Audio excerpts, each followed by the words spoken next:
Bahasham Katash Wara Yahawa Wara Yahawa Bahasham Yahawashi Shalaki Yahawa for my sins as I cry call on Yahawa Bahasham Yahawashi Shalaki Yahawa for my sins as I cry call on Yahawa Bahasham Yahawashi. Shalom, shalom. I've been having a little bit of a difficulty here trying to get this live stream to come on board, and it's been quite challenging this evening. And almost looks like at a point we're saying, well, maybe the Most High don't want me to put this, to run this today. I don't know. Just, kind of have me, going through some changes here. But as usual, when we go through changes, we just got to deal with it, Got to strive and work our way through it for the most part. So I believe I have it working now. We're going to find out. Y'all just bear with me as I continue to go through this and see if we got it all set up. Y'all can tell me if you can see if I have it set up or not. I'm not sure. I'm live. Sometimes Esau don't want this to come up at all. You know how he do. So we're working on it. Trying to see if we can get it running in time. Let's see. Just bear with me. I continue to search and see if I see this live stream up or not. I'm looking for it. Trying to see if I can find it. So y'all just bear with me, all right? Everything else is going on. It's tough sometimes, man. It's tough on a brother to get stuff working right, I'm still working on it. So just bear with me. Trying to find it.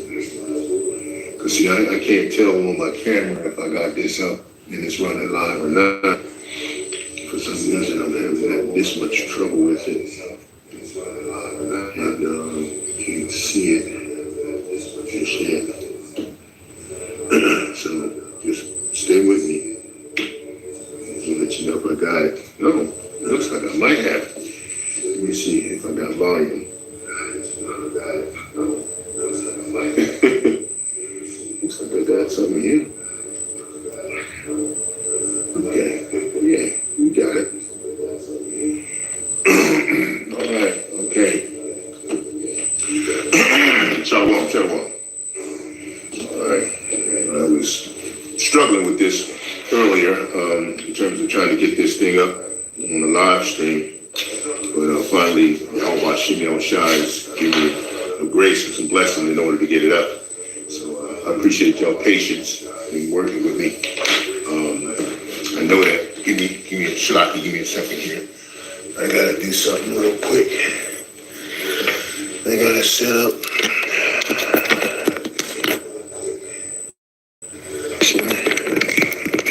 For power. Bear with me for a minute because I know my phone is kind of going to need this extra power set up here. There we go. Yeah, I think we're good there. Yep, we got it. Sorry about that, as far as all the inconveniencies of what you got to work with. You know how it is. When you're working with Esau's technology. But here I am. Shalom. It's been tough, man. Hopefully we got the volume set up and we're all good to go. And now we can get started on the lesson. If we need to. Just again, forgive me, Shalom. I'm going to start out first saying salutations to all the Akim, YAHAWAH, and all of those that are the elect in the truth, doing what they know is right, and staying within the confines of Yahawashi, Yahawashi, keeping things in order. That's the nature of what we're supposed to be doing, okay? And that's a fact. I think, I'll make sure it's a little bit crooked here. See if we get straight on that. Okay, I think we're good now. Yeah, we'll do it. Okay. Man, I'll tell you, it was rough. Trying to get everything running, but we finally got up and going. Finally got it. That's what I'm talking about. Ooh, man. Sometimes, man, the technology is just so tough to get going and get straight on, but you can finally get it going. All right. Again, I want to make sure I got my salutations out to all of the hopeful elect and all of the Akim that are doing the work on the highways and byways, risking their lives to get this truth out. If they're in the truth or not in the truth, well, it's easy to tell at this particular point as far as we're coming into prophecy. And of course, I want to definitely give my admiration and salutation to the elder apostles who've been bringing this out year in, year out, week in, week out, diligently bringing out the truth so that it can be disseminated into factual, validated evidence. And we just want to make sure we gave the salutations to them for their work and what they're doing, as well as the elders and the bishops that are out there doing the work as well. The lesson that I have to give, that the Father, Yahawashi, put in my spirit to give, is, of course, the wrath of Yahawah, wrath of God. How are we preparing for the wrath of Yahawashi, Yahawashi? With a whole lot of question marks, because that's very important. And I want to start off by speaking to you in a native tongue. On my father's side and my mother's side, a little bit of history that could be helpful. Let me start out by giving you this salutation. Chino Kesh Hasha Atuwas Simalo Mekanon. And that is, Chino Kesha means I speak to you. Atuwas is I come to you tonight, right? Atuwas tonight. And Yah Seminoli is in the name of, and then Mac Napo, Mac as MICANOPE, Mac Napo, the King of Kings. Okay? So basically what I said to you is Cheno Kasa West and the Western Na Ya Simano Nopo. And that is I speak to you and come to you in the name of the King of Kings. All right. So that you know that's Seminole, and of course anyone who knows the Creek and Muskogee language, they would recognize that information that speak. Okay, my father's side of the family is on the Seminole side, Reubenite, Hebrew Israelite, Reubenite side. My mother is on the Lumbee side, and that would be more on the Gadite side of the house. So I have parentage from patriarch and matriarch, both in indigenous Northern Kingdom side of the house, as far as my dad and my mom. Both have passed on, and my sister's still around, but it's just us, me and her at this point, and then any of the offspring we have for the most part. And again, just want to pass on that greeting in the language. My brother Malcolm from GMS Chicago camp, he's Reubenite. He will be on the Seminole side of the house as well. And also Elder Kazak down in Mississippi. I believe he's Reubenite, Seminole too, for the most part that I know of. I could be wrong. Correct me if I'm wrong.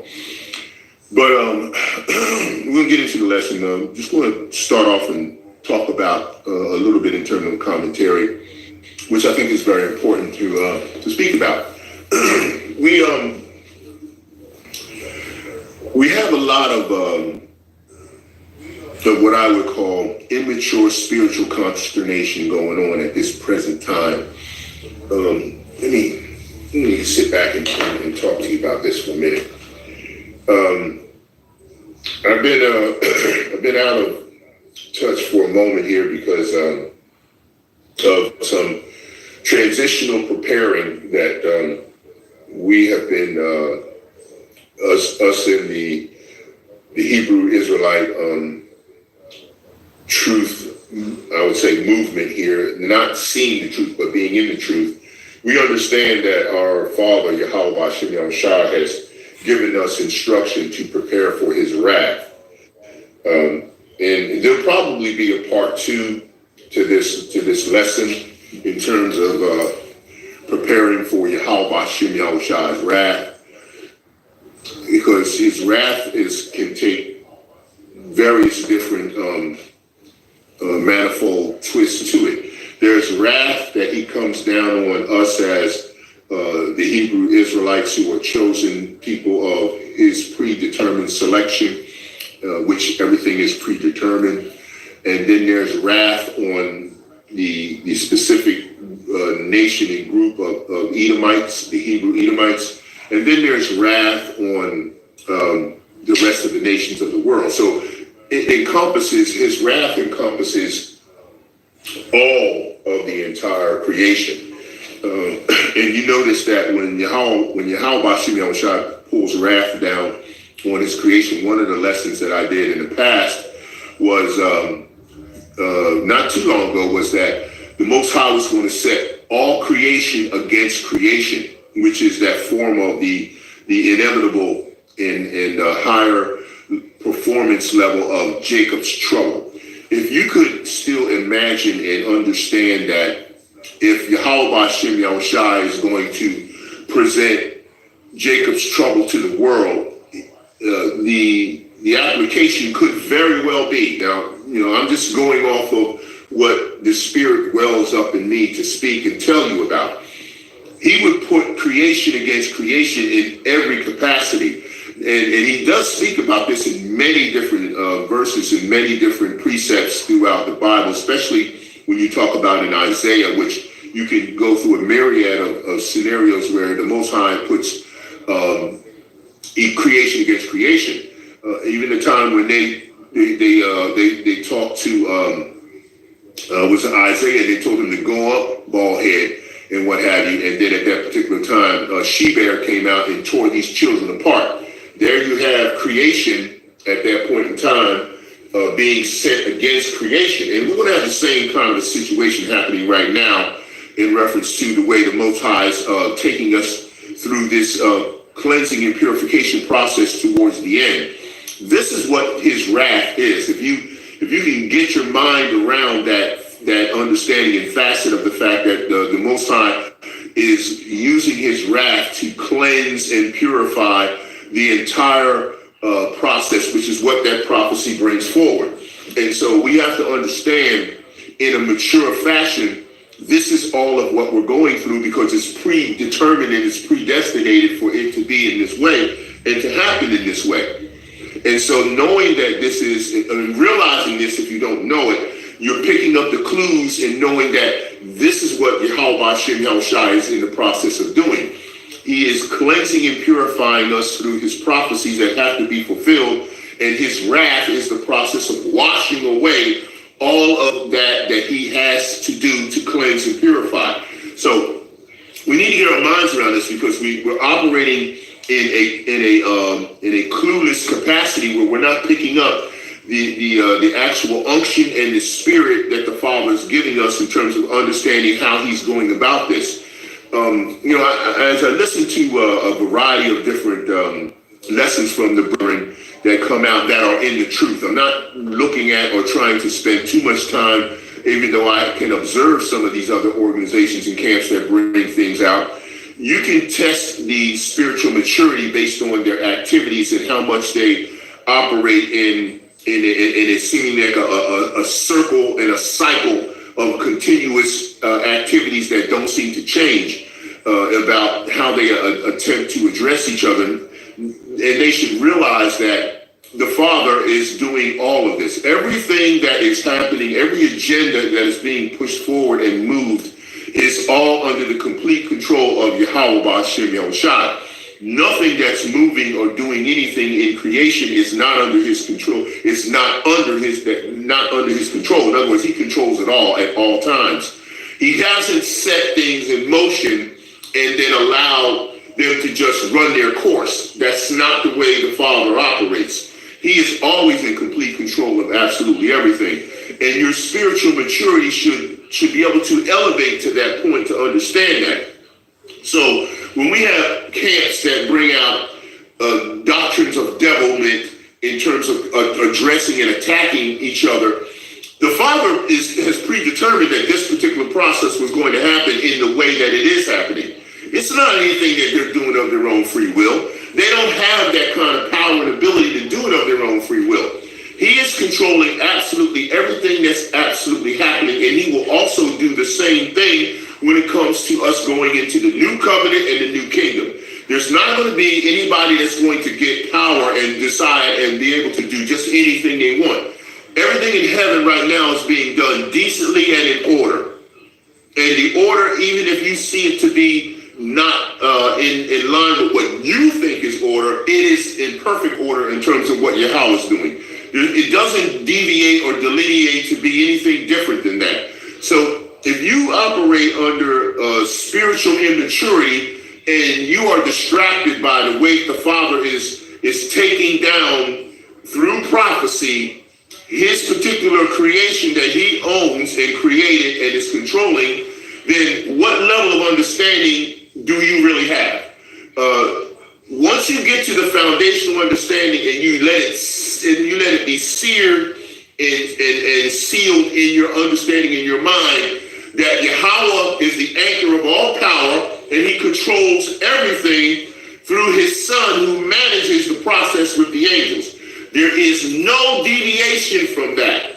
Once you get this locked down in your understanding, then the clues that you solve and you find out how to solve them through the process of prophecy as it moves forward, you're not distracted by the things that the Father does through his power with Yahawashi to bug out people who come at you with immature activity and doctrines of devils. It should not be bothering you, and you should be elevating to what the lesson is about. How are we to do what?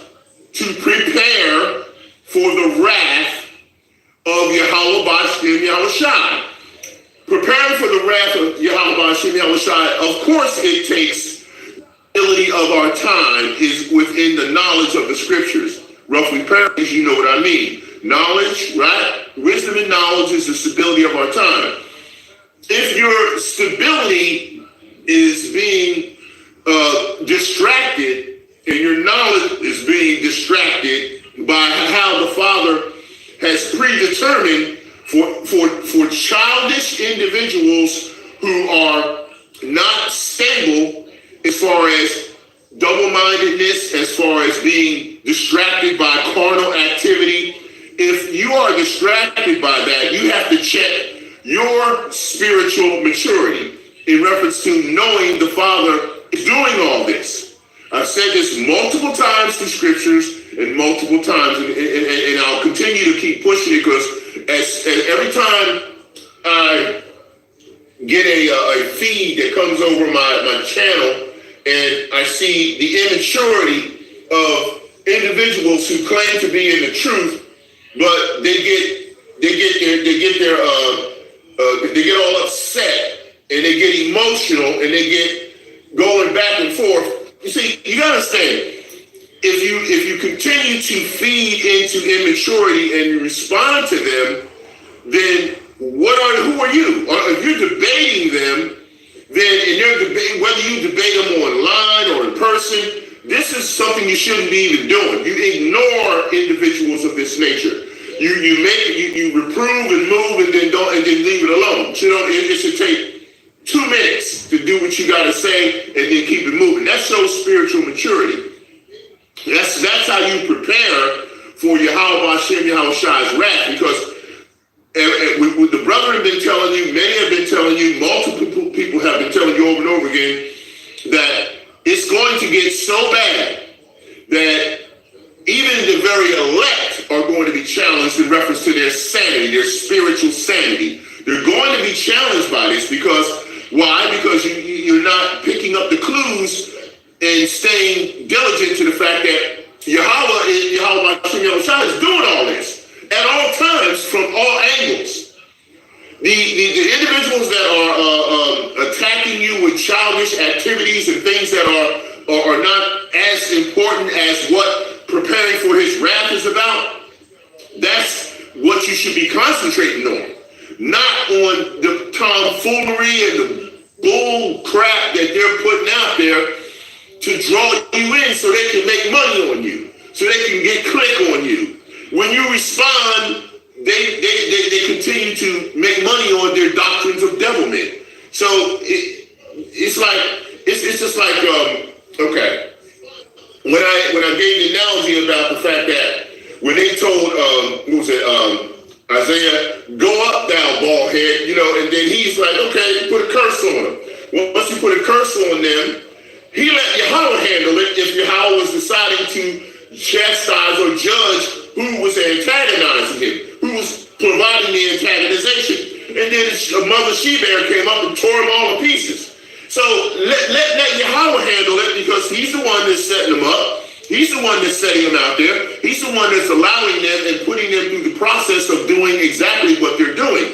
It's not for you to have to worry about that, because the wrath of Yahawah is coming, and we're going to go through plenty of precepts of scripture to prove that. But one of the things I wanted to do, let me get my glasses on here, is we're going to pull some precepts up real quick here in reference to there'll be a time, and this will be more probably towards the second part of the fact that, how are we preparing for the wrath of Bahasham Yahawashi? And then we're going to talk about the wrath that is going to be incorporated in reference to how the Father's going to use us, certain men, not everybody, but certain men, as a battle axe, okay? And that's important.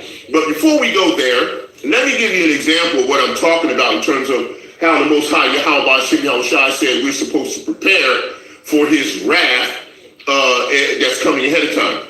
I always mention Joseph, okay? And, because he's tribe of Ephraim, the king tribe, Ephraim, Manasseh. And we want to talk about Genesis chapter 41. So what I want us to do real quick before we get, heavily into this, I want to go to Genesis chapter 41, okay? And we're going to talk about how Joseph interpreted Pharaoh's dream, but what he did to prepare for the wrath of Bahasham Yahawashi. Because see, a lot of times when I talk about people preparing for things, transitional preparation, I know it was a little under the weather, it was a little bit handling some business and doing some transitional preparation that's necessary, because Bahasham Yahawashi told me this is what we had to do, and move on. So Joseph interprets Pharaoh's dream. Now I'm going to start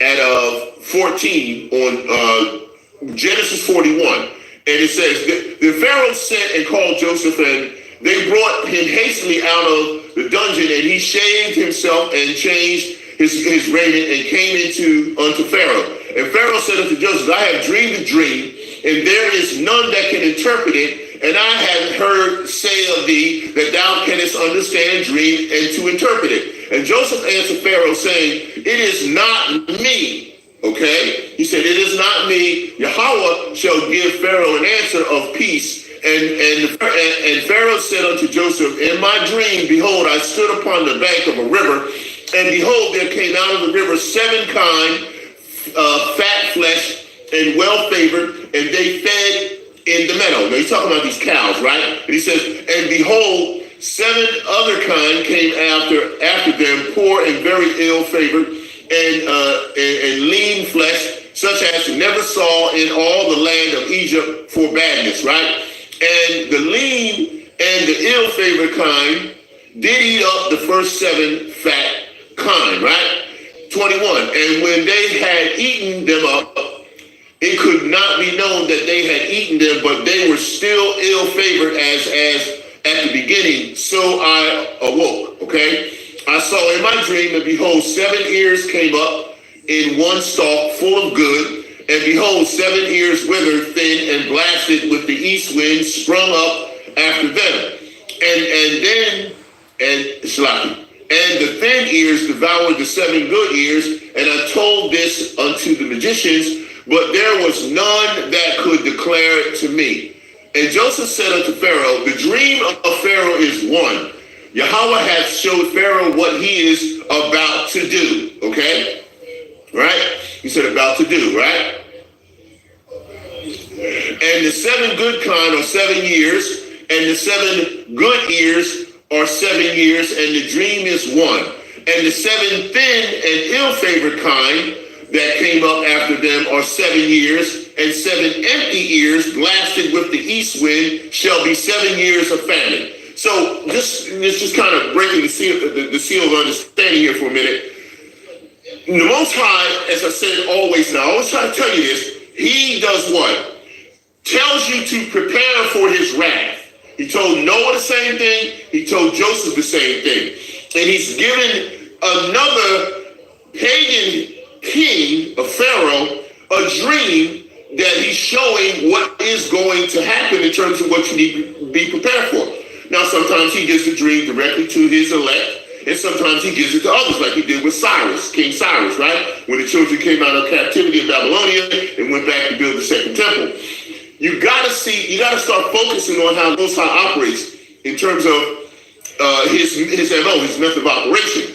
He don't change in the way that you think he changes. The changes that he makes are at a high general level. In other words, when it comes like to the law, all right, when you have individuals that talk about, well, the law is going to stay the same. Well, that's not what the Father said, because the law of carnality is not going to be the same law in the kingdom. The law in the kingdom is not the law of carnality. It's not. It's going to be a law of righteousness. A law of carnality is not a law of righteousness. Now, is he going to change the fact that he's giving law and putting law in place and in our inward parts? No. He's not going to take away law in terms of it going and being in our inward parts. But you have to be righteous for the new holy law that will be applied in the new covenant in the kingdom. He's not going to take the law that he's using here in this fallen state and institute it into a brand new righteous, holy, sacred body with power. He's not doing that. There are things that apply to this carnal world and this carnal reality that will not be applied in the new covenant in the new kingdom. It just wouldn't be possible because he's not going to start this all over again with these people. He said that the Edomite will be destroyed and they will be eliminated from existence. So nobody's going to be able to have pet Edomites in the new covenant, whether they are children or people or men or women. It ain't happening. If the Edomite is scheduled to be destroyed, he not going to let you keep a couple on the side. He ain't doing that. It's not going down in that way. Let's use spiritual maturity and understanding. And then plus you will be such of a righteous nature and such of a righteous and spiritual cleansed caliber that you won't even be wanting to deal with no heathens at all. You won't want to mix any of the righteous seed in you with anything that's out working as a slave. It just ain't happening. Ain't gonna be no war, because all that's gonna be taken care of. We're gonna talk about the battle axes of Bahasham, Yahawashi, Jeremiah 51:20-21, that will be applied prior to the time when everything is settled and calm in the kingdom, and we are back with our beautiful, wonderful, regenerated Israelite women that will be more beautiful than anything that's ever came out in existence in the universe. That's the way it's going to be. And this, you'll be so satisfied with them, you won't even think about wanting any other heathen pig that you want to be dealing with, because your righteous mindset and your body won't go to that level.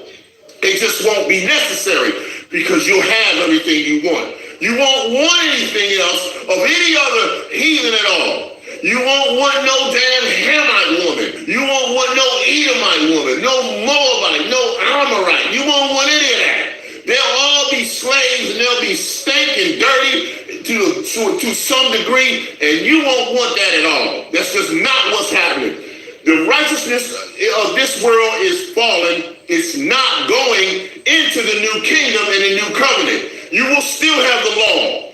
You will still have the righteousness. You will still have what you're supposed to do. But you won't be wanting anything that is not of the same exact caliber as you are. Because that's why the stony heart will be removed and a new flesh heart of righteousness will be put in you, and that's what you will be dealing with for eternity. The rest of them, no. Ain't happening, okay? Just not there. Because it just doesn't make sense to start this shit all over again. It's not necessary. We don't want no damn garage sale of Esau's shit that went on here. Ain't no need for it. We don't want it. Ain't gonna have it. All right? So, hey, you can trip all you want. But the Most High, he's about righteousness and cleansing and purification. And none of the heathen can be righteous and purified and cleansed. All of them have attributes that preclude they can't have that. You cannot remove any of the reproach from the heathens. He's not doing that. No special pets. No. Slaves, yes, but no touch. Leave them the hell alone. You won't even want to. Can't get yourself that dirty. Let's get back to the scriptures, okay? All right. 28. This is the thing which I have spoken unto Pharaoh, what Yahweh is about to do. He showeth unto Pharaoh. Behold, there come 7 years of great plenty throughout all the land of Egypt, the known world at the time, right? And there shall arise after them 7 years of famine, and all the plenty shall be forgotten in the land of Egypt, and the famine shall consume the land, and the plenty shall not be known in the land by reason of that famine following, for it shall be very grievous. And for that time, the dream was doubled unto Pharaoh twice.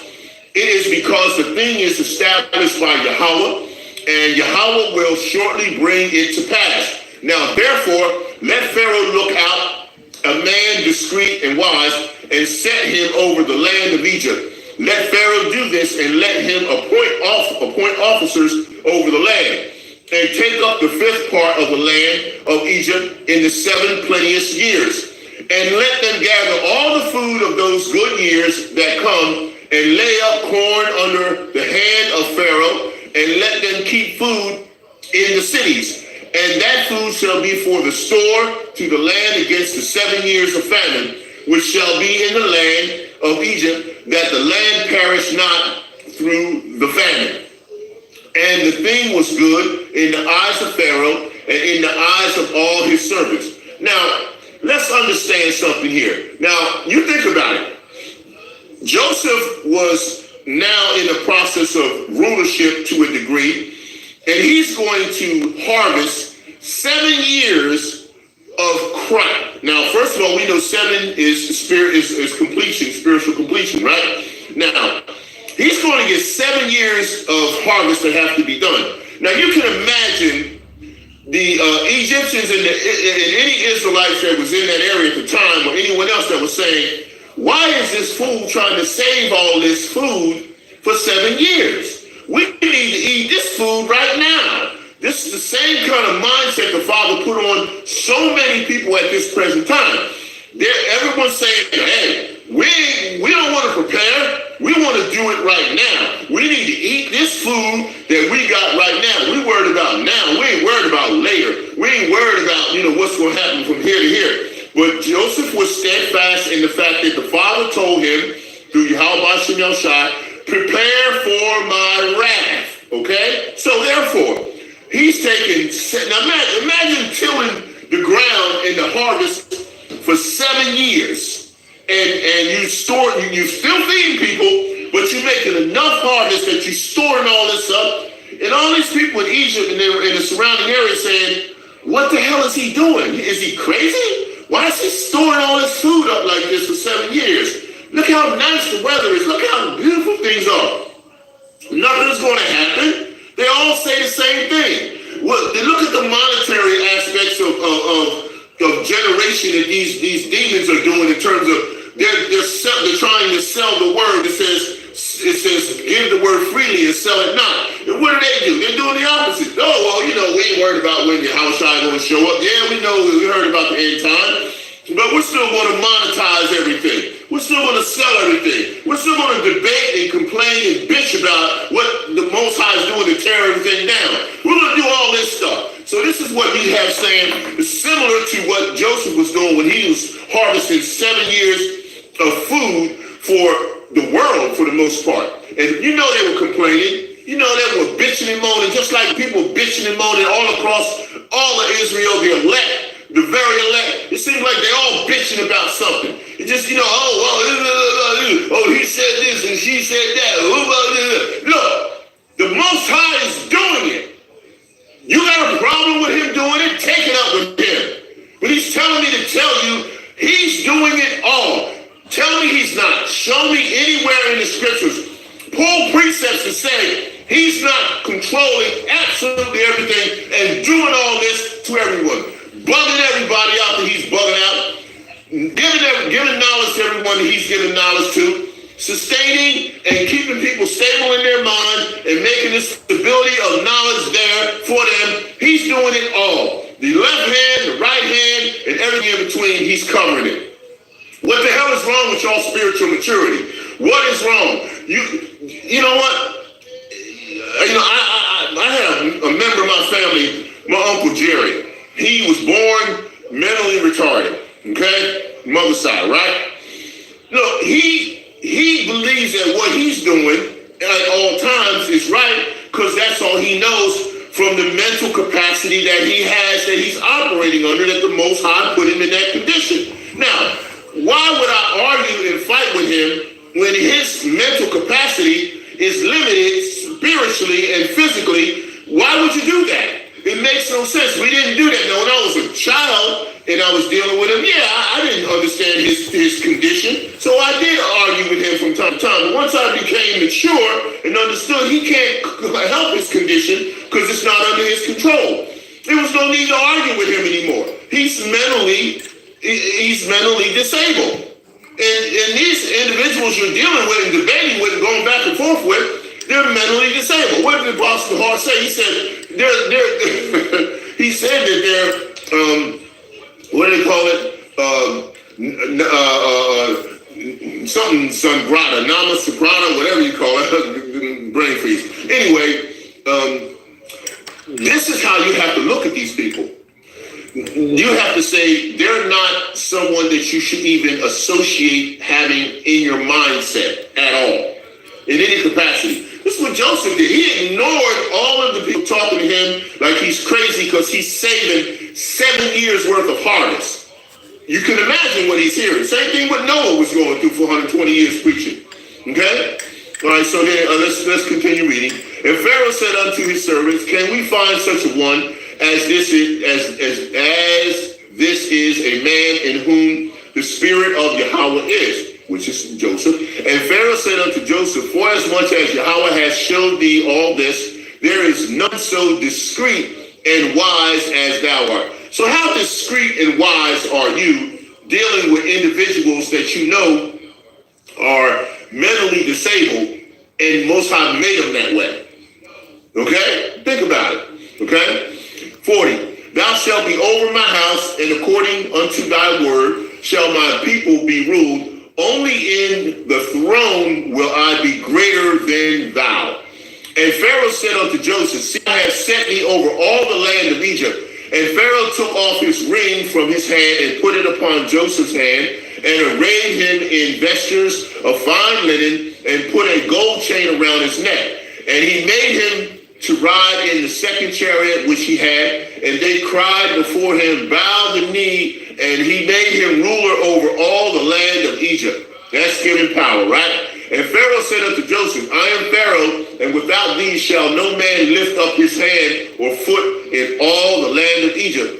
And Pharaoh called Joseph's name Zapathawapani, and he gave him to wife Anasaph, the daughter of Potiphar, priest of On.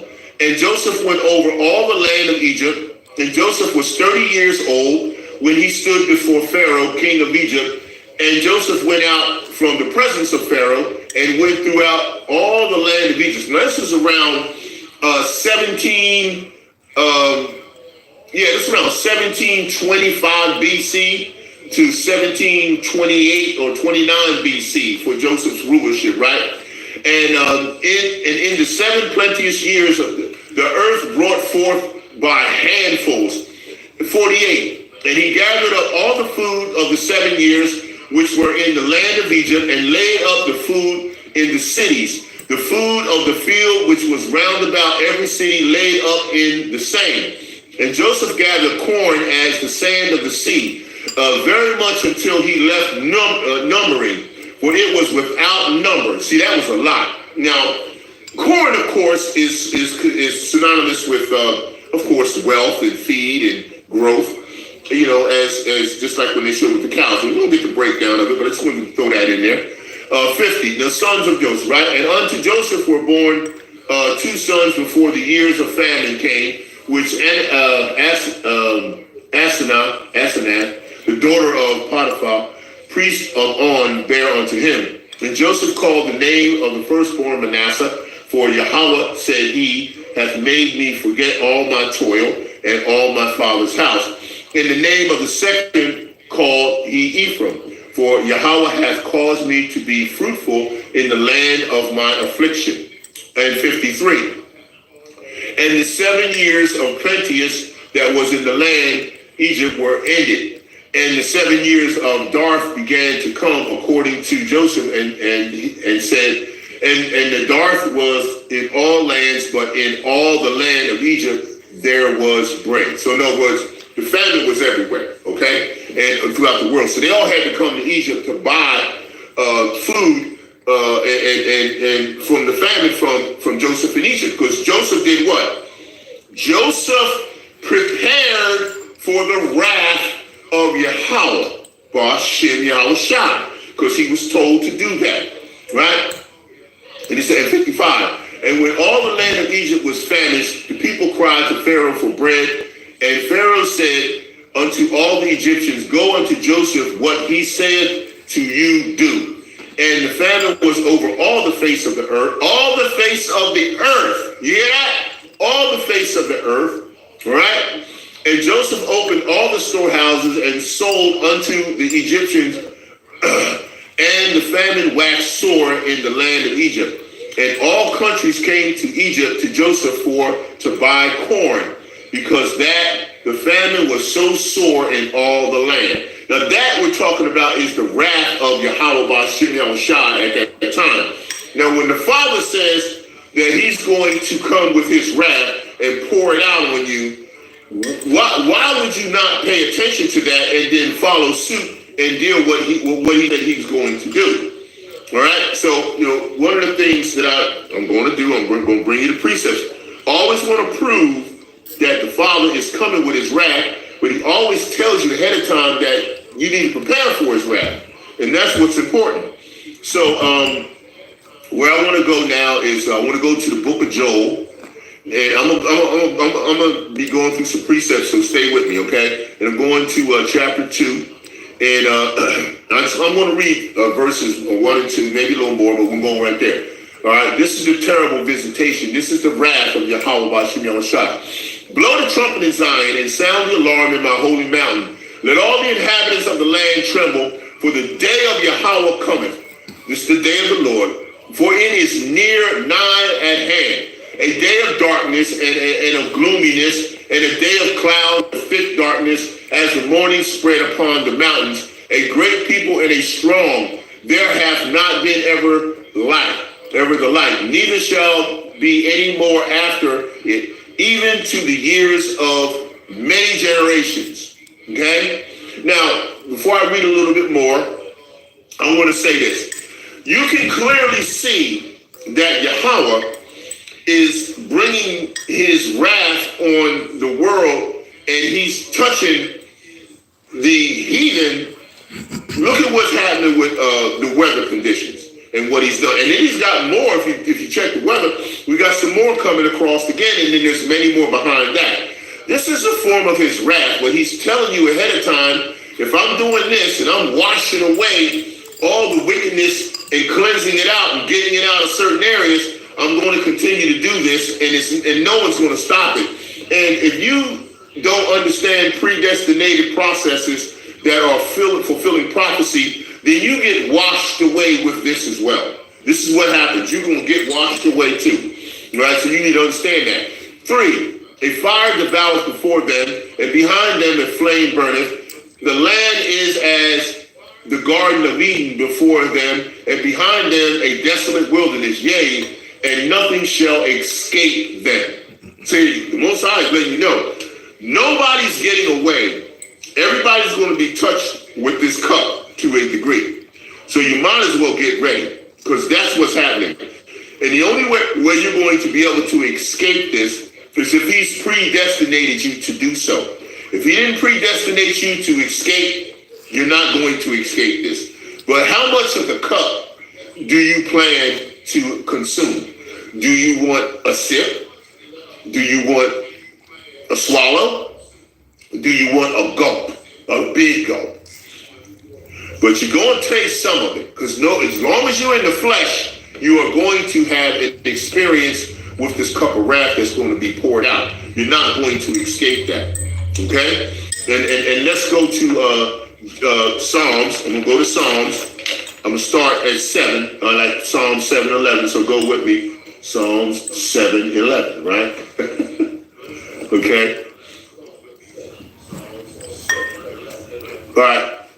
Yahawah judgeth the righteous, and Yahawah is angry with the wicked every day. So those individuals who he's already deemed to be wicked, vessels of wrath fitted for destruction, that he talks about in Romans 9, they're going to catch it. They're not getting away from anything. They're not going to escape at all in any capacity, right? Remember I spoke to you about Isaiah, and I said, let's go to Isaiah. We're going to go to Isaiah now, because I want to pull some things from there. Go to Isaiah. I want to go to 26, Isaiah chapter 26. And I think I'm going to start, I have my preacher start at 21. Yeah, because that's what I got. For behold, Yahawah cometh out of his place to punish the inhabitants of the earth for their iniquity. The earth also shall disclose her blood, and shall no more cover her slain. He's showing you how when he floods a place and he washes it away, he's not playing. He has no intention of playing with us at all. He's washing away the sin, and he's not going to stop until he's cleansed it all. And if you don't like it, get in his way and see what happens. Just do that. Psalm 75. I'm pulling my precepts. Okay? Shalaki. 8. For in the hand, Psalm 75, verse 8. For in the hand of Yahawah there is a cup, and the wine is red. It is full of the mixture, and he poureth out of the same. But the dregs thereof, all the wicked of the earth shall wring them out and drink them. Right? But he also says in 9, but I will declare forever, I will sing praises to Yahawah, the power of Jacob. All the horns of the wicked also will be cut off, but the horns of the righteous shall be exalted. Now, in order for the horns of the righteous to be exalted and you be included in that, you have to accept and understand the predestinated process of prophecy that will be fulfilled, and no one's going to change it. And everybody that's doing what they're doing now has been predetermined to do it. So bitching and complaining about who says what about who and how they said it and whatever they've done, so what? Grow up. Be mature. Be spiritually mature. Praise, worship, and pray for spiritual maturity. And get past that and prepare for the wrath of Yahawashi, like you're supposed to be doing. Okay? Now, I'm going to 2 Kings. Join me. Okay? 2 Kings. I'm going to start on chapter 22. And I'm going to get 13. We'll read a few from here. All right? Go ye inquire of Yahawah for me and for the people, for all Judah concerning the words of this book that is found. For great is the wrath of Yahawah that is kindled against us, because our fathers have not hindered unto the words of this book, to do according to all that which is written concerning us. You see what I'm saying? That's why the cup is going to be poured out. 17, because they have forsaken me, Yahweh saying, and have burned incense unto other gods, that they might provoke me to anger with all the works of their hands. Therefore my wrath shall be kindled against this place and shall not be quenched. What the Father is saying is, he's giving you clues, but you ain't picking up on the clues. You worried about what the hell some ding-dong dummy has been saying and what he's talking about when he's saying, prepare for my wrath. So while you get distracted by dumb shit, he's prepared. The Father's pulling his wrath. Joseph didn't get distracted by dumb shit. He said, you know what? Y'all can talk all the shit you want. Y'all can be dumb. You can call me stupid. You can call me names. You can say whatever. But I'm going to go ahead and I'm going to harvest 7 years of food and 7 years that won't be affected by the famine, because I'm preparing for Yahawashi's wrath. You keep being what you doing, and he got you doing that. While you doing that, I'm going to prepare to feed the world and take care of the process, because the Father told me through Yahawashi to do that. That's what he said. Okay, we're going to 26, Psalms 23 and 26. Psalms 23 and 26. And it reads, notwithstanding, Yahawah turned not from the fierceness of his great wrath, wherewith his anger was kindled against Judah, because of all the provocations that Manasseh had provoked him withal. See, you got Judah being provoked by Manasseh, and they're doing all this shit, and it's all distraction, and what it's doing in the process, you're not getting ready for the wrath that's coming. So you're going to get caught with your pants down, so to speak, when the wrath comes on your ass. Because you've been told over and over again, the Father controls everything foundationally. All things are under his control. All creation's under his control. So why are you bitching about what he's doing with his creation? You didn't create him. He did. And if he wants to bug him out and send him after you, say, okay, Yahweh, you say, Father, all praise, Kahalal Yahweh, Bashim Yahawashi, Kahalal Yahweh, Bashim Yahawashi, Shalaki Yahweh. You sent this dumb, immature individual in our direction. So he is persona non grata. That's what Apostle Tahar told you. He should be presumed as persona non grata. The hell with him. Stop worrying about what the hell they're talking about and concentrate on the wrath that's getting ready to come up your ass. This is what you should be doing. Let's go to Jeremiah. This is where we're going next, because we got more information to talk about in reference to how the Most High is going to be pulling wrath on people, and he is not playing. We're going to start at chapter 6 in Jeremiah, okay? The destruction of Jerusalem is impending. which means prepare because what's coming on you. Okay? So I'm going to start at 6 and 11. Therefore, I am full of the fury of Yahawah. I am weary with holding in. I pour it out upon the children abroad and upon the assembly of the young men together. For even the husband with the wife shall be taken, the age with him that is full of days. Right? And then he talks about their houses shall be turned into others with other fields and wives together. For I will stretch out my hand upon the inhabitants of the land, saith Yahawah. Right? For from the least of them, even unto the greatest of them, everyone is given to covetousness, and from the prophet even unto the priest, everyone dealeth falsely. This is what the Father's telling you. This is what he's showing you.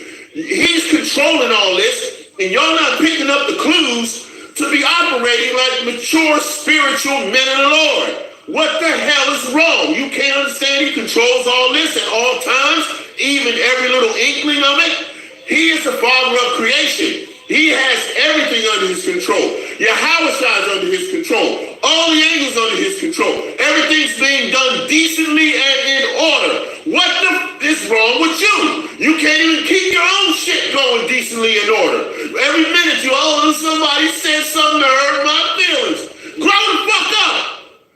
Damn! Wrong with y'all?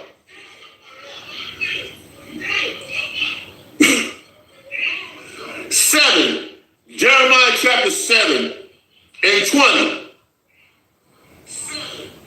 Therefore, thus saith Yahawah power, behold, my anger and my fury shall be poured out upon this place, upon man, upon beast, and upon the trees and the field, and upon the fruit of the ground, and it shall burn and shall not be quenched. See, I told you he's setting all creation against creation. All creation against creation. This is the level of Jacob's trouble that's coming. Come on, do I need to read it again? I will. Jeremiah chapter 7 and verse 20. Therefore, thus saith Yahawah power, behold, mine anger and my fury shall be poured out upon this place, upon man, upon beast, upon the trees of the field, and upon the fruit of the ground, and it shall burn and shall not be quenched. 21. Thus saith Yahawah of hosts, the power of Israel, put your burnt offerings unto sacrifices and eat flesh. In other words, he's look, man, he's gonna kick ass big time. He said, 22, for I spoke not unto your fathers, nor commanded them in the day that I brought them out of the land of Egypt, concerning burnt offerings and sacrifice. But this thing commanded them, saying, O my voice, prepare for my wrath. Okay? All right? And I will be your power, and ye shall be my people, and walk ye in all the ways that I have commanded you, that it may be well unto you. Walk in his ways, not the ways of man. Not the ways of man. Okay? Now I'm going to Jeremiah. I'm still in Jeremiah. I'm going to chapter 10, and we'll start at verse 10. But Yahawah is the true power. He is the living power and an everlasting king. And his wrath, at his wrath, the earth shall tremble, and the nation shall not be able to abide his indignation.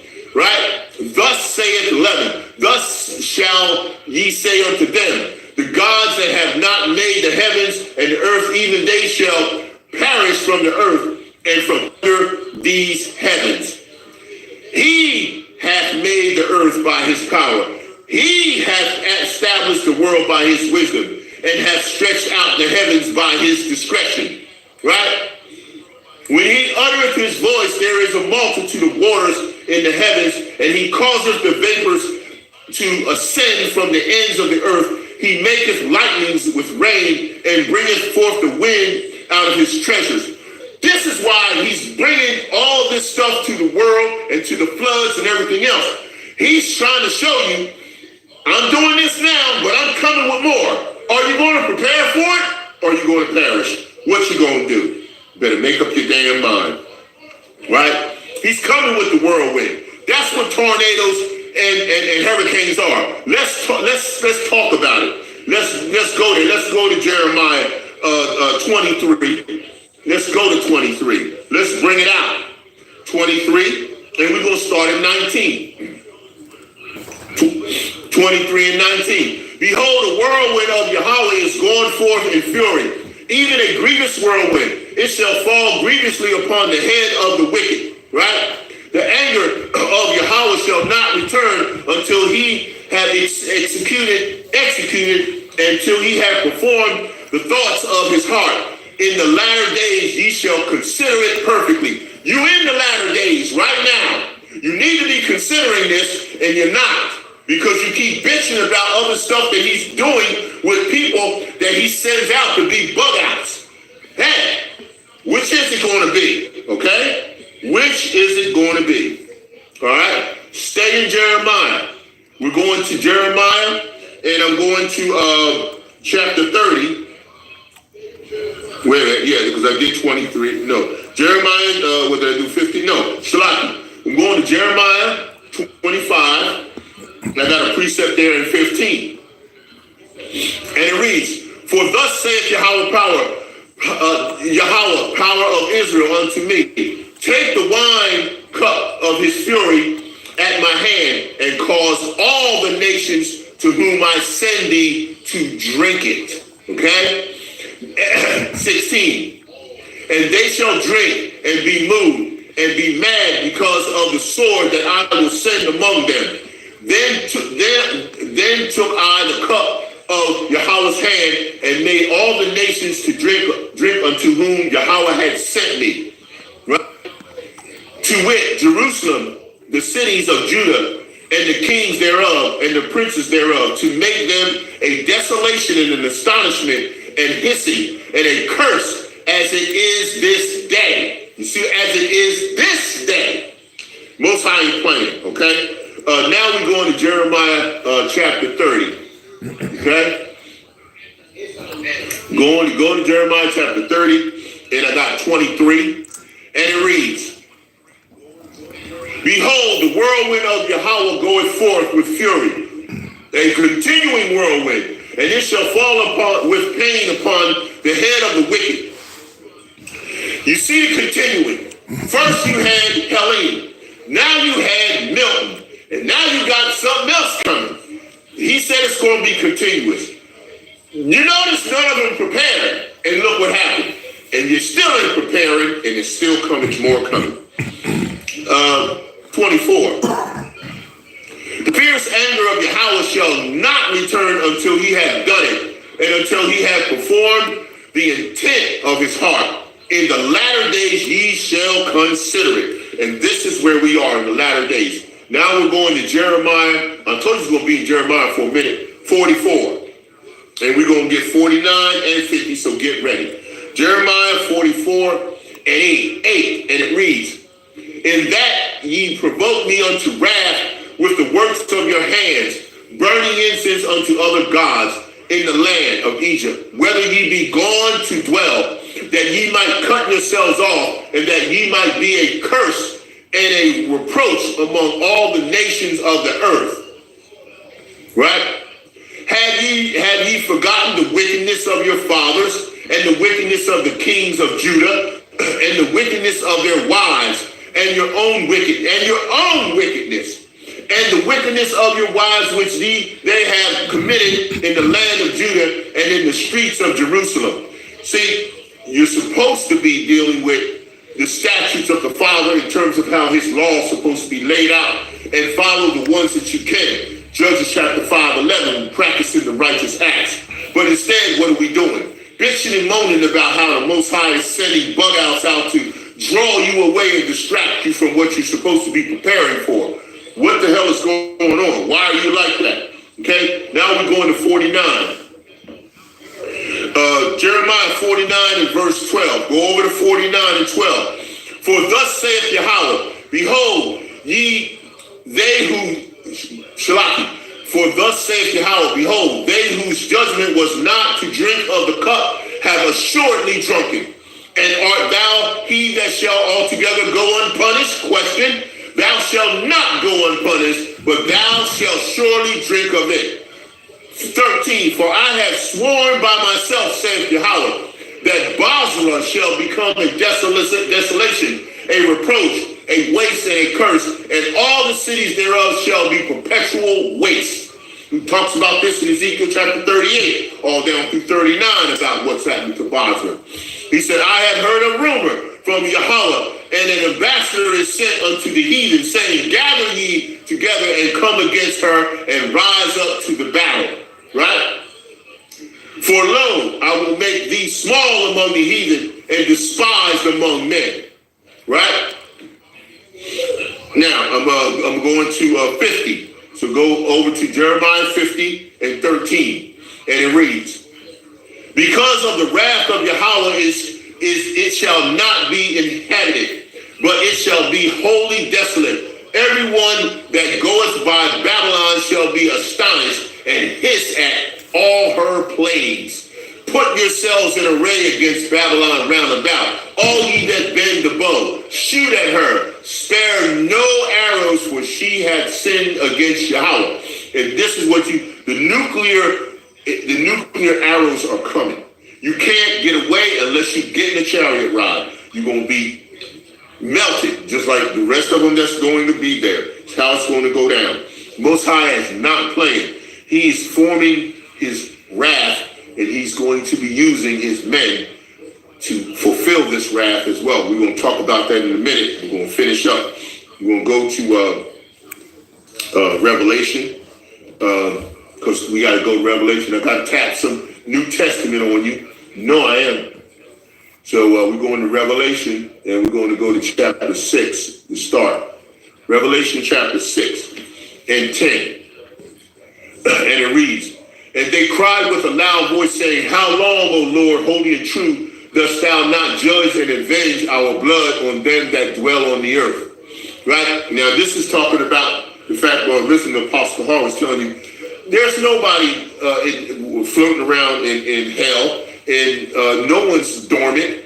They're alive. Those spirits are alive, and they are asking Yahawashi how long before he pours his wrath out on the rest of the world. And you can see it all coming to pass really fast.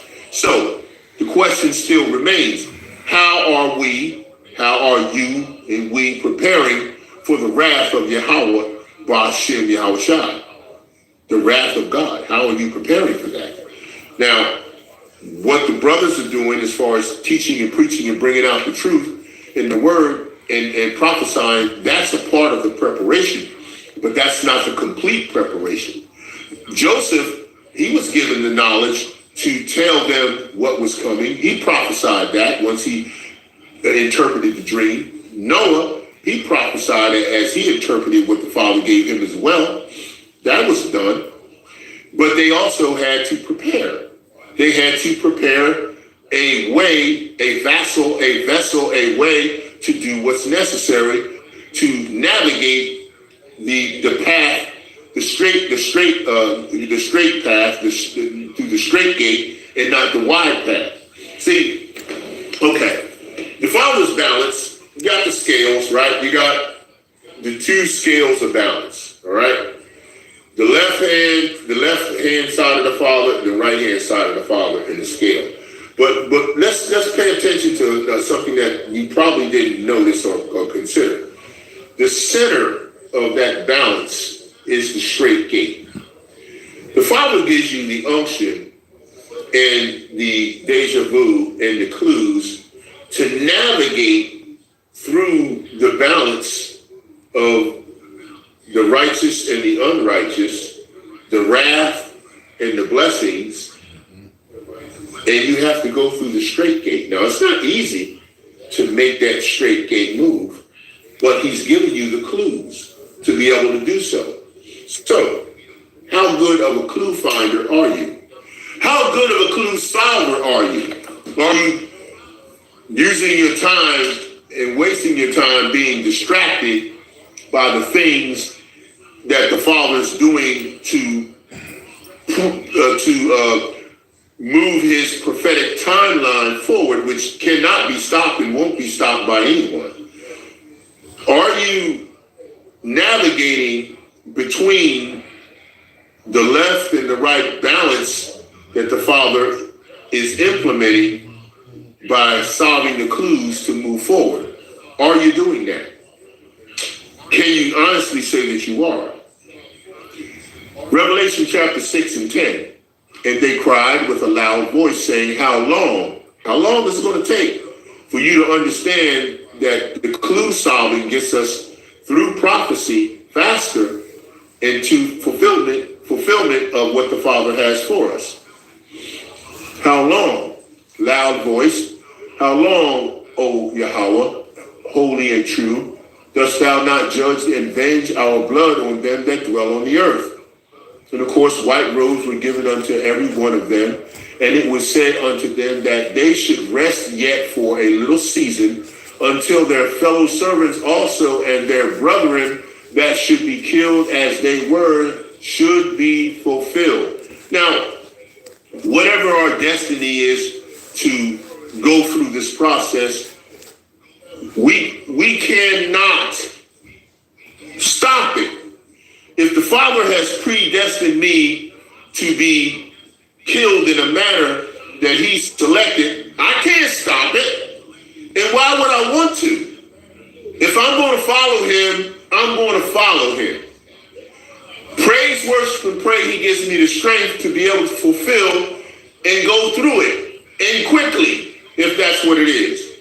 But you know what? You can't stop it no matter what. You can't turn it around. If he predestined you to do that, you're going to be predestined to do it. He owns everything.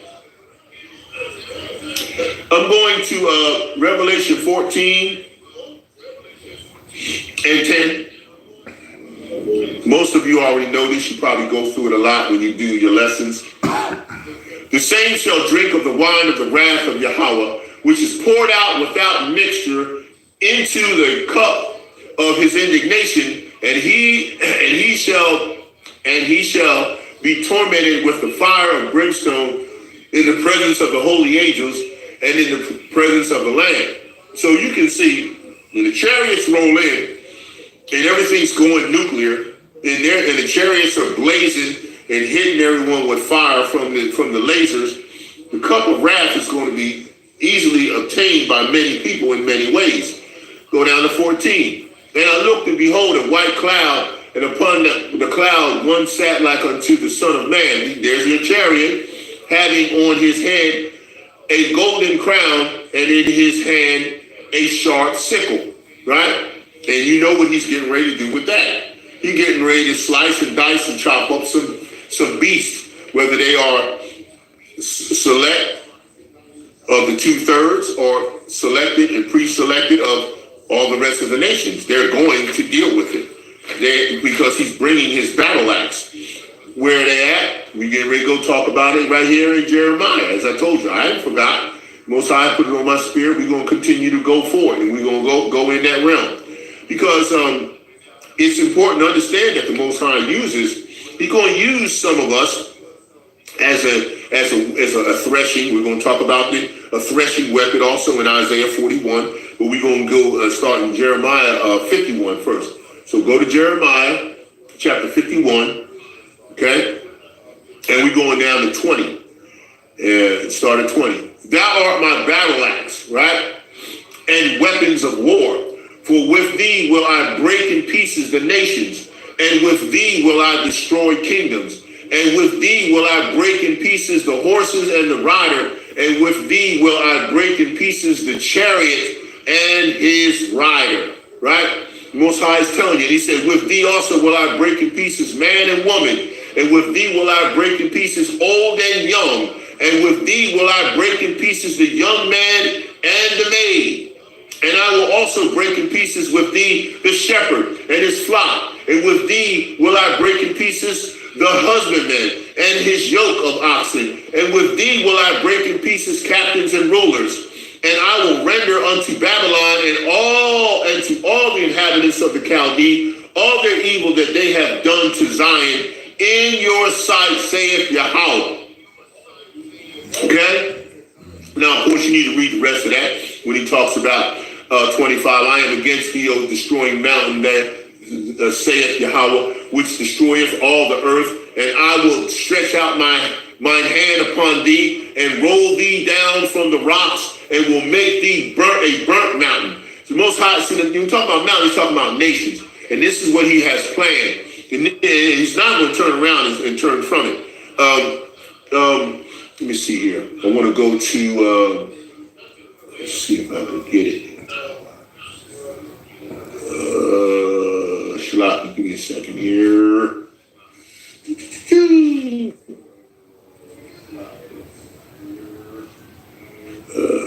Wanted to get my Apocrypha up because I want to pull something from that.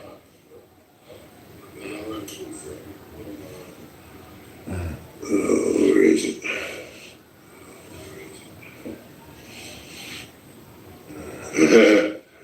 Oh boy! I'll tell you what though. Find it. Got my blue letter. First, I want to go to, I was going to pull up Judith 9:11, but let me go to 2 Corinthians, because I did have something, some precepts from there. And then I'll find my Apocrypha too. I had to pull it up on my screen. Shalaki. All right, going to 2 Corinthians. Go with me. And I'm going to 10, 2 Corinthians 10, and 4 and 5. All right. For the weapons of our warfare are not carnal, but mighty through Yahawashi to the pulling down of strongholds, casting down imaginations and every high thing that exalts itself against the knowledge of Yahawashi, and bringing into captivity every thought to the obedience of Yahawashi. Now, see, this pertains to what you're dealing with. When you got, the Father got specific entities, creation that he predetermined to be bug outs and to come at you with a carnal capacity. He gave you, he said, the weapons of warfare are not carnal. So you don't go back against carnality with carnality. You go back against carnality with the spirituality of the maturity of how you're going to address what he wants you to do. And that's what he's asking you to accomplish. And pay attention to what he's saying, and you follow suit. You won't get distracted in reference to what he's saying he wants you to do, right?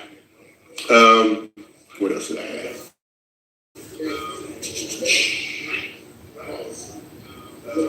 Should I go to the next one?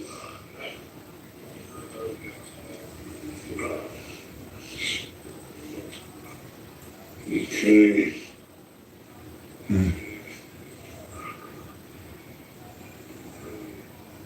Where is it?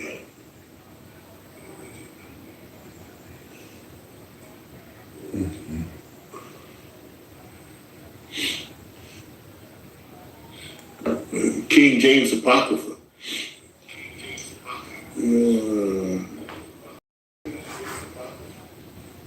Okay.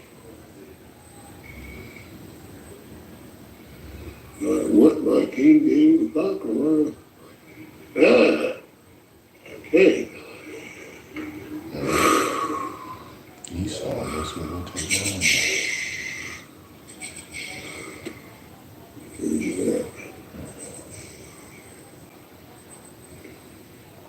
Okay. Almost there. And I want, 9? Going to Judith, chapter 9, and I want 11. Go there. All right. Judith, chapter 9, verse 11 in your Apocrypha, and it reads, For thy power standeth not in a multitude, nor thy might in strong men, for thou art a power of the afflicted, and helper of the oppressed, an upholder of the weak, a protector of the forlorn, a savior of them that are without hope. Right? So the Father is telling you that his power is not in you. And when you get that power, you will be in order. Everything has to be done decently in order. You're not going to get power from the Most High. And first of all, power that comes from the Most High is going to be relegated and designated to individuals that are predestined to wield it and have it. It won't be given to absolutely every single Israelite. They will have a form of righteousness that will exude power from the cleansed, purified presence and regenerated bodies that they have. That will be in itself a very strong spiritual presence and power to the heathen. But as far as power to enact certain activities on the heathen and on other individuals, that is going to be specifically designated in a decent and order fashion by Yahawah Bahasham Yahawashi. It's not going to be willy-nilly where everybody gets it and then just go to hell off and do whatever the hell they want with power any given time they want to. It's not. That's out of order. That's not in order. You will always be under, just like in heaven right now. None of the angels can just go do whatever the hell they want. They are all under control and they all operate decently and in order. So if you are afforded and given the ability to have spiritual power, I hope you don't think you're just going to do whatever the hell you want to do with it. You're not. You have to be in order. Does the Father let the angels do whatever the hell they want and go off and do whatever they want at any given time? No. Everything's done decently in order. Everyone's in their lot. Every angel's under control, that they are doing exactly what they are prescribed and they are made and created to do. Just like with Satan. He's same thing. He's going to do exactly. He's under control. So what makes you think you're going to get power and you're going to do whatever the hell you want? Boy, you are so freaking delusional. Ain't no way you're doing that. You're going to be decently in order like everything else in heaven. All of the men that are now the sons and daughters, the men who are the sons of Yahawah Bahasham Yahawashi, who are the priests in the royal priesthood, the 144,000, they will operate in order under Yahawashi and Yahawashi under the Father. Nobody's going to do whatever the hell they want. So if you're thinking that's what's going to happen, you're sadly mistaken, because that's not what's going on in heaven right now. Elder Malcolm has said the same thing. He said, what goes on in heaven is also going to go on in earth, but it's going to be in order. Always, all order. Now, again, like I said in Judith, this was Judith, thy power standeth not in the multitude of thy might in strong men. See, you will be strong, but it's not your power. For thou art a power of the afflicted, and helper of the oppressed, and an upholder of the weak, a protector of the forlorn, a savior of them that are without hope. Right? I pray thee, O power of my Father, and power of the inheritance of Israel, Lord of the heavens and earth, creator of the waters, king of every creature, hear thou my prayer. Right? So the Most High is telling you, and you got to understand, you're not going to just go off and do whatever you want with his power. You're going to be in order. Okay, you can believe that. All of us. It's all going to decently and in order. All right, now where are we going here? We're going next to, we'll go bring Maccabees 1, chapter 1. So go with me to the book of Maccabees. All right. First Maccabees. And I'm at chapter 2 and 1, right?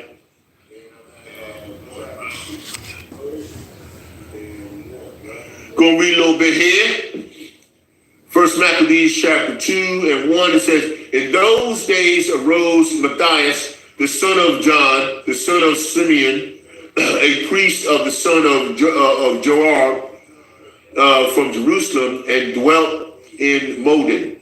And he had 5 sons, Joanna called Caddis, Simon called Thais, Judas who was called Maccabeus, Eleazar called Abiram, and Jonathan whose surname was Appas. And when he saw the blasphemies that were committed in Judah and Jerusalem, he said, woe is me, Wherefore was I born to see this misery of my people and of the holy city, and to dwell there when it was delivered into the hand of the enemy, in the sanctuary into the hand of the strangers. Right?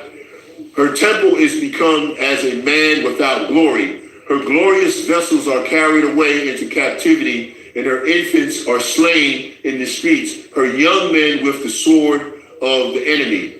What nation hath not had a part in her kingdom and gotten of her spoils? All her ornaments are taken away. Of a free woman she is become a bond slave. Right? And behold, our sanctuary, even our beauty and our glory is laid waste, and the Gentiles have profaned it. To what end, therefore, shall we live any longer? And Matthias and his sons rent their clothes and put on sackcloth and mourn very sore. In the meanwhile, the king's officers, such as compelled the people to revolt, came into the city, Modin, to make them sacrifice. And when many of Israel came in unto them, Matthias also and his sons came together. Then answered the king's officers and said to Matthias on this wise, Thou art a ruler and an honorable and great man in this city, and strengthened with sons and brethren. Now therefore come thou first and fulfill the king's command, as all the heathen have done. You hear that?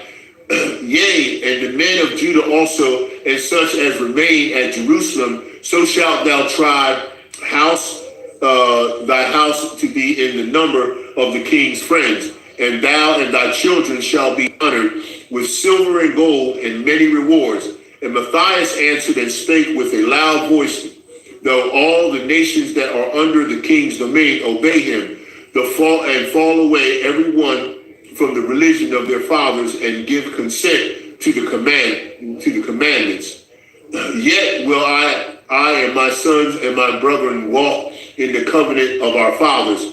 God, Yahawah forbid, what we should forsake the law and the ordinances. We will not hearken to the king's words to go from our belief, our religion, either on the right hand or on the left. See, there's that right hand and then on that left, right?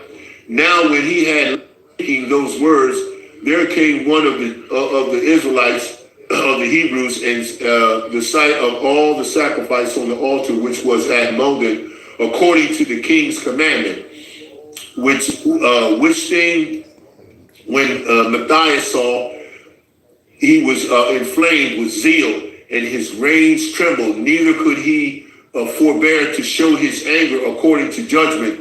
Wherefore he ran and slew him upon the altar. See that? The Most High used Matthias and his men as a battle axe against them, right? And the king's commissioner who compelled men to sacrifice, he killed at that time, and at the altar he pulled down. Thus dealt he zealously for the law of Yahawah, like Phinehas, and did unto Zambri and sons of Salom. And Matthias cried throughout the city with a loud voice, saying, Whosoever is zealous of the law and Matthias the covenant, let him follow me. Right?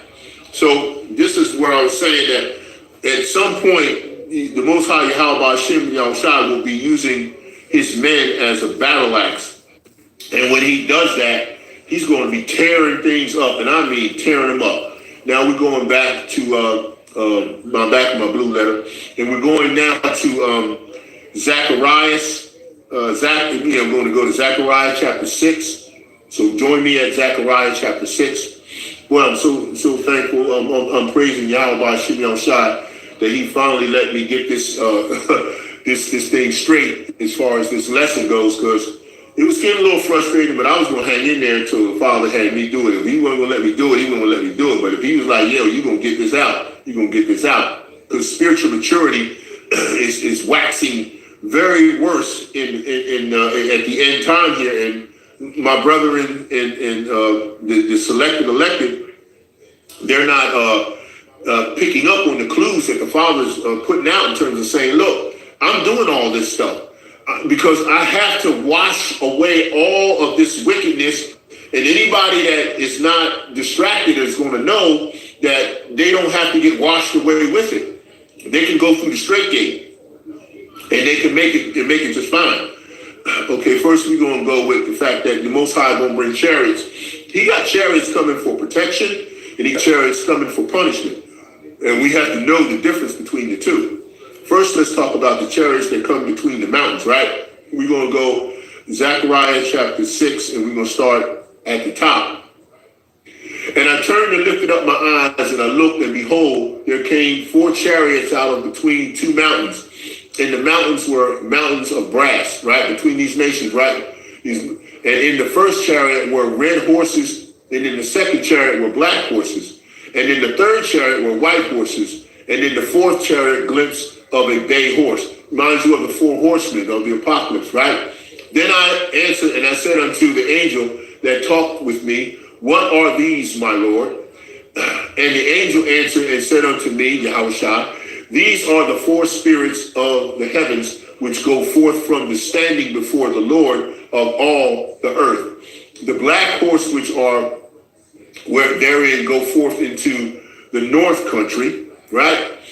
And the white go forth after them, and the grizzle go forth toward the south country, right? 7. And the bay went forth and sought to go that they might walk to and fro throughout the earth. And he said, get you hence, walk to and fro the earth. So they walk to and fro through the earth.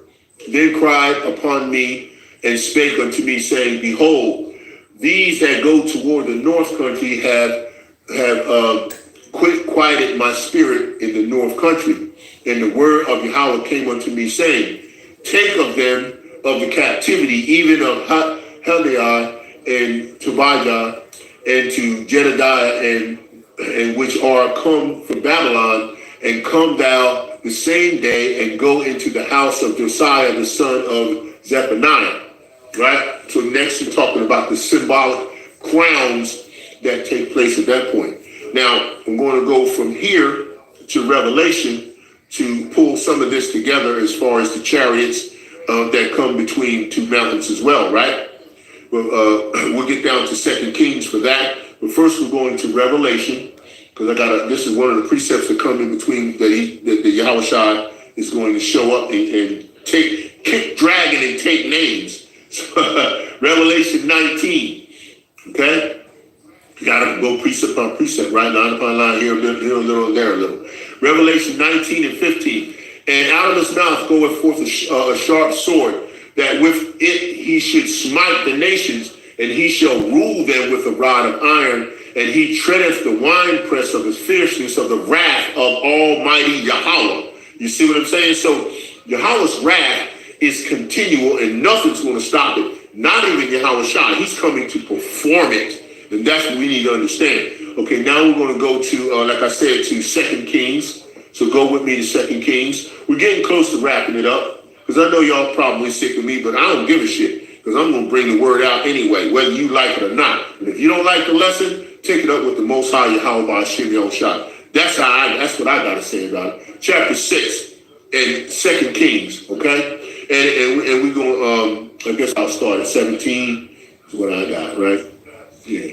Right. Yeah, it started 17. This was awesome what Elisha went through. And Elisha prayed and said, Yahweh, I pray thee open his eyes that he may see. And Yahweh opened the eyes of the young man, and he saw, and behold, a mountain was full of horses and chariots of fire round about Elisha.